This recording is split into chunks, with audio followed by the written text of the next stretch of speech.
Alright, I'm going to do a response video to a couple of dospook videos. I'm using Piro's, whatever he calls it, video timecode tool.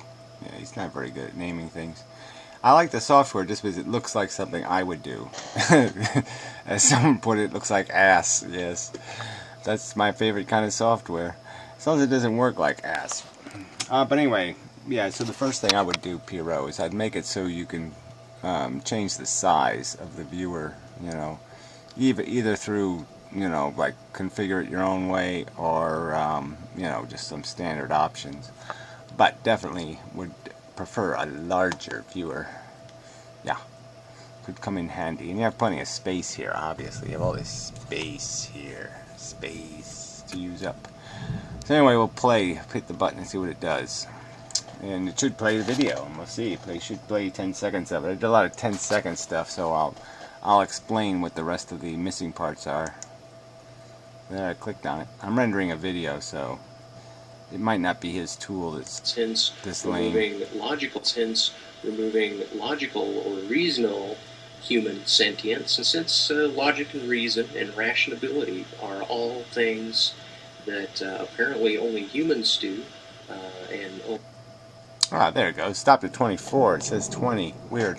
Anyway, yeah. Well, whatever. So he starts off this conversation like somehow the anti-Natalists are out to destroy rationality and reason and intelligence, and that's the whole motive here, or something, or that's the incidental consequence. And of course it is. But if there's no need, if there's no want, if there's no desire, if there's no deprivation, then there's no need for any of that stuff either.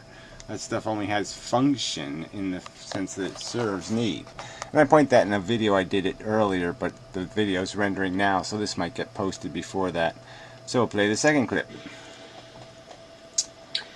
We should also begin removing reason and reasonability and logic as a necessity, because the notion... Very good. Yeah, I don't remember.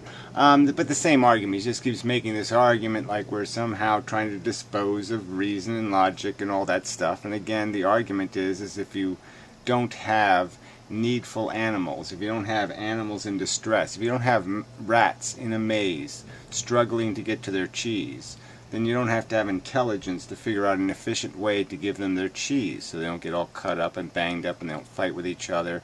Yeah, you don't need to do the strategy thing, which is the entire basis for the existence of our intelligence, is strategy. Lingering intransitive is illogical. Then I'll say that the pain is bad. Yeah, so this part, he goes into it more in the second video, but you know, in this one he's talking about this whole idea that somehow you have to defend the idea that pain sucks is just ludicrous. And he's basically arguing that pain is just it isn't anything else. And it's just nonsensical. We all know what it is. We all know we want to avoid it really bad. We've denied ourselves things because we said, oh, the risk is too high. I mean, she's beautiful, but look where she's been. You know, that kind of stuff. So let's not play a game that we don't have an appreciation that there is the negative of life. The price of life is suffering, misery, discomforts of all manner, shapes, sizes, threats to our comfort. I mean, see, this is the crap you have to do. These are intelligent people, and you have to be reduced to using 17 adjectives to describe something because they're going to try to bend the words into something they don't say or mean. Really irritating. Habitually, it is habitual to assign pain a moral context of badness. Yeah, well, it's not habitual, it's rational. So again, you can say it's habitual. It's part of what we've acquired as knowledge. Computers don't sit there and scream something. You know, they don't say, I'm suffering, I'm thinking, I'm feeling, because they're not thinking or feeling. They're just programmed.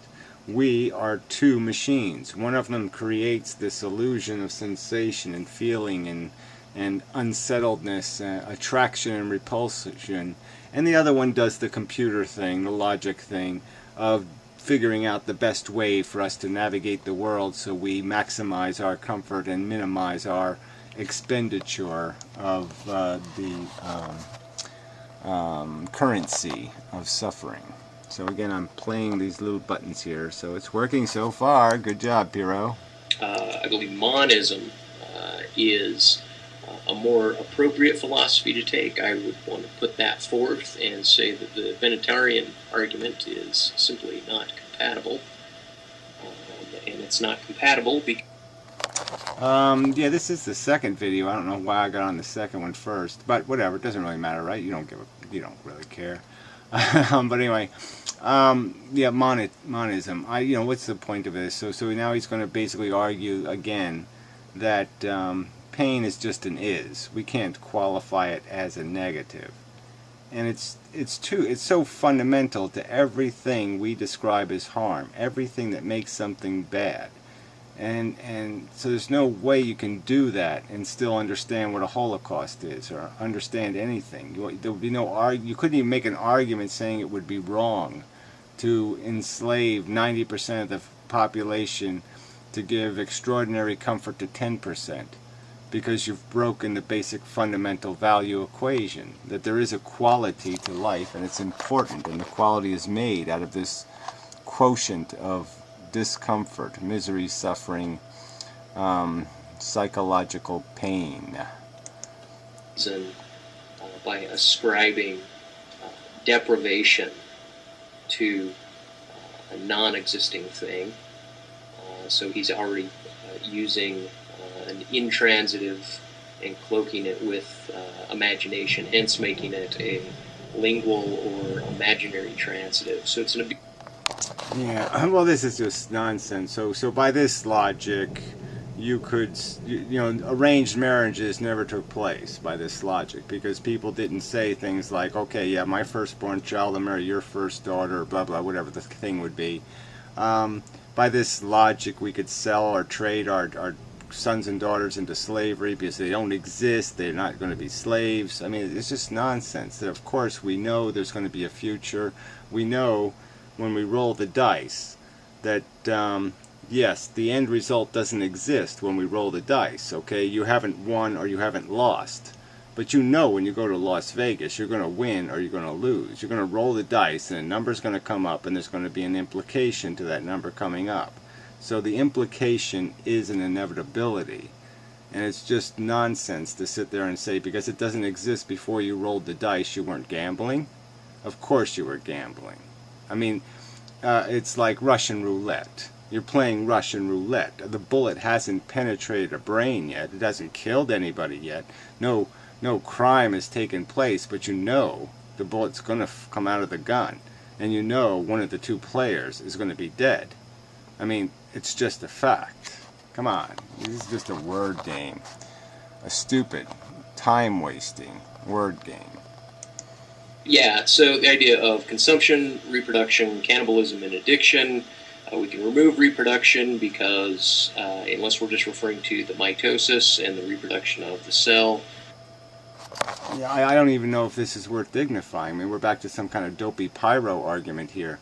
The point is, we know what happens. People make a willful choice to allow their biology to reproduce, just like you could allow your emotions to make you go out and strangle somebody, or just like you can make your desire, your pent-up anger or frustration compel you to rape somebody. You can allow those behaviors to take place, and what happens is you suppress them because you have knowledge that would be wrong.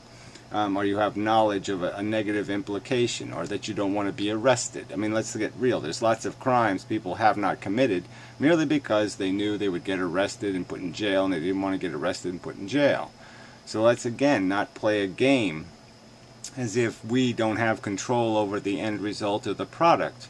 We choose by assigning the risk, by accepting the risk when we engage in the behavior. And it's just bullshit to say because the end result hasn't taken place yet, there is no end result. There will be an end result. There will be a product. This is just fucking silly evasions. Cannibalism is a subset of consumption. and we can then say that consumption that's is a type of movement. Interaction is a type of pause. Yeah. Well, that's again you're just playing a word game again. Okay. I mean, consumption has a key definition to it. It's not just a way of consuming. It's a specific way of consuming that has tied to it this idea that you are going to consume something of maybe equal value to yourself, and over a lifetime that you may consume the welfare of many, many, many, many sentient creatures and cause them much, much, much, much, much harm, and that is a negative thing. And so it's an important word that we are cannibalizing the sentient. Not just that we are cannibalizing, but that we are cannibalizing something that has the key ingredient that we say is cherishable. Type of movement. Interaction is a type of action. And action is a type of movement. And so that interaction... Yeah, so he wants to reduce everything to interaction, and it's just, there's no point in doing that. These words all mean something. Consumption, reproduction, cannibalism, and addiction. You can't just turn addiction into movement. Okay, addiction has its components. It's created by psychology, and the whole point of the argument is that the addiction is entirely contrived by a DNA molecule, not contrived by an Einstein theory, not contrived by some sort of mission statement written out on a blackboard and explaining why there's a great dynamic here. No, it's contrived by a friggin' molecule, and that's important. That's a really important detail. And stop using logic the best we can, the same way that I want to say, let's just stop as much suffering as possible right now, ASAP. Well, again, that's not the point. The point is just to get the job done, and get the job done using our intelligence the most efficient way possible. Obviously, the most efficient way possible would be to have a conversation with every human being on Earth, explain to them the dynamic, and they would say, oh yeah, I get it, it is all kind of silly, I might as well just satisfy my desires and be done with this desire game, because yes, if you look at the whole game, it really is stupid. There's all, at the end, you got a few standing pieces and the rest of them are all, bloody and messed up. Yeah, more pawns than kings or queens, so yeah, it just doesn't really work, so screw it. That would be the non-friction, perfect, straight line way. But that's not going to happen, so yeah, it's going to have to be a fight, and there's going to have to be battles, and there's going to have to be arguments, and people are going to have to be insulted, and all this other kind of crap. And that's the way we're going to do it, because we can't use our intelligence. We can only use it as the circumstance dictates, and the circumstance isn't going to allow us a perfect solution, so we're going to have to accept something less than perfect. We're going to have to accept some friction, but we can reduce the amount of friction using our intelligence. Like agenda to remove logic from existence is perhaps the title. Thank you. Yeah, well, whatever. That that argument is like, yeah, we're gonna, the consequence of curing cancer is, we're going to unemploy doctors or some kind of idiot nonsense like that. That's like somehow we're going to create a false negative. To make it seem like the positive isn't positive. No, the positive is positive. You're just creating a false negative, a fake one, one that doesn't exist once the circumstance is cured. Once there's a cure, you don't need, the threat of unemploying all the mosquito exterminators when you've cured malaria. You know what I mean? I mean, you don't need the exterminators anymore. So it all becomes moot. Yeah, that's the word. Alright, so this is the video I should have played for. Oh, it's 14 minutes. No, this is the second one. Holy shit, he went on for 14 fucking minutes? Didn't say shit. Alright, well, let's go through it. So far, so good, Piro. Working pretty good. So I'm going to hit this little play button again. And we'll see what happens. It's not playing. There it goes. Right. As an example of this, the first premise of Benatar's argument is that pain is bad, right? And that this lock on that equation of is to state that it is the case that pain is bad, overlooks the idea that pain may not always be bad, right? The next equation, pleasure is good. I don't know. Yeah, well, this argument means absolutely nothing. This is like arguing that sometimes being a drunk driver is very advantageous because you go out and you drink and drive, and you guess what? You kill a child molester. And so you saved a kid from getting molested by the creepy child molester because you killed them because you went drinking and driving. So the idea that you're going to say that something, because once in a while or in aberrant circumstances, there is some incidental double negative or double positive or some other circumstance created where a negative becomes a positive because it eliminates more negative, does not make the initial negative positive. It just doesn't. It doesn't make it in general anything. So it has nothing to do with the game itself. We are describing the game. We are not describing one particular circumstance where the game was played on a crooked table and all the pieces slid one space to the left. Alright? That's not what we're talking about. We're talking about the average game played over the long history of time. So you're, again, just playing little word games. Little fucking weaselly word games. Supposed to create a static truth, right? And I already disagree with that. Pain is not bad. Pleasure is not good. So right out of the gate, the two premises don't seem to work. The reason I should have stopped at 249 and went to 256. Kind of strange. But anyway, yeah. Well, so there's a non-starter there, right? I mean, do you really think that you're going to make that argument to the 99.99% of human beings and they're going to get it? They're going to say, "Oh yeah, I get what he's saying there. Yeah, pain isn't bad. Yeah, give me a few buckets of that." I mean, yeah. I mean, they got it on sale at the store. Can I buy some extra? You know, can I fill my cabinet full of it? I mean, please. This is just silly. We know the currency of life, and pain is the currency of life. Is, right? I give is, it is what it is, I think is the truest argument about the case of things. It is what it is. And then how about this? It's all good. It is all good, right? Let's monize the binaries. Alright, okay, and exactly how is this somehow different than a God delusion or something? It is, I am that I am.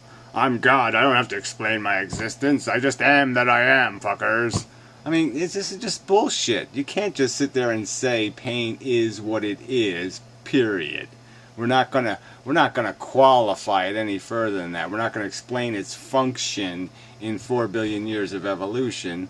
No, we're just gonna say it is, it's a given, it always will be. You can't apply a value to it because somehow we've slid the most important thing in the universe off the value table. I mean, it just makes no fucking sense whatsoever. I mean, you're gonna later talk about taking letters out of the alphabet. Well, taking suffering, misery, conscious discomfort off the value table, you might as well take the numbers 1 through 9 out of arithmetic. Fucktard. Meaning, whatever our reality is in the end, whatever our truth is, whatever we state after all arguments, after everything is said and done, what? Yeah, so again, so he's just saying that pain is what it is, blah, blah, blah. So, sorry, I probably needed some more of that one. So, we don't have a zoom button there, do we? Well, I guess it's somewhere, but I don't know where it went. Where did it go? Where did the little notey thing go? Where did the whole friggin' thingy disappear? Well, I don't really need it. So, how it? Things that don't exist. So the argument, a non-existent being can never be deprived, therefore X, Y, and Z.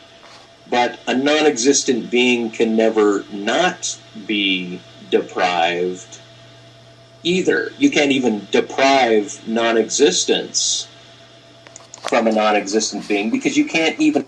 Yeah, so again, so this argument is just so stupid. Again, it's arguing like you can't prevent. There's no prophylactic measures you could take to prevent something, and that's nonsense. Of course, you could prevent genetic disorders by screening for them, or even augmenting somebody in utero or something. So, and we know that education changes destinies. So again, you know you're going to prevent something if you educate somebody, so it would be almost theoretically impossible for them to make a certain mistake, because you explain to them that, yeah, you don't blow in a tiger's ass. You know, so they could have that knowledge, and now they won't go blow in a tiger's ass and get their fucking head eaten off. Oh, fuck. What we would say is human potentiality is the same thing as pointing to pink unicorns, right? We can draw it, we can paint a picture of it, we can... So again, I'll just reiterate the argument. It just goes on and on again, trying to disconnect us from the future, trying to disconnect that reality as not existing. So for 4 billion years, there was a reliable connection between the actions of the people living in the present and the fact that there was a future, that they were implicating a future through their behavior. And for 4 billion years, that connection was solid and always existed, and he's saying it doesn't exist, that there is no connection between us currently and what will be tomorrow, as if tomorrow doesn't exist, because tomorrow hasn't happened, it doesn't exist. And we all know it will, in all likelihood, 99.999999999% sure, it will exist, it will come, and it will look as we make it. Fuck, this is just inane to have to explain this shit.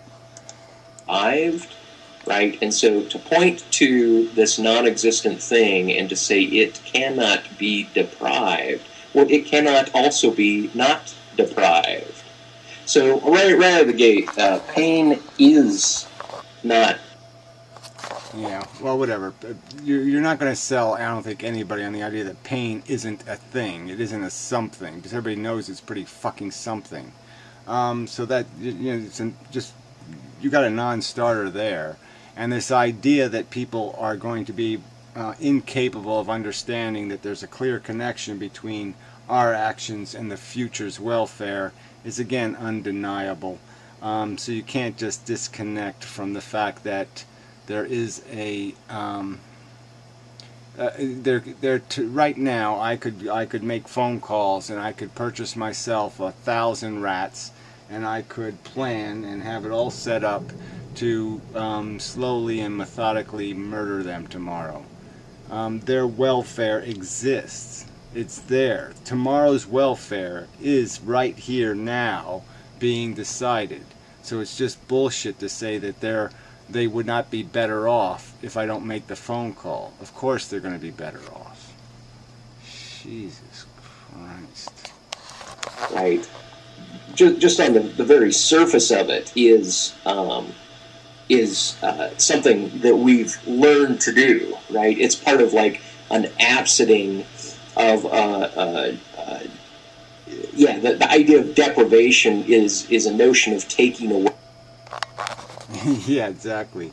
It's not just the taking away, it's the taking away without notice of the taking away. The hunger regenerates. Okay, the sense of deprivation is the default state.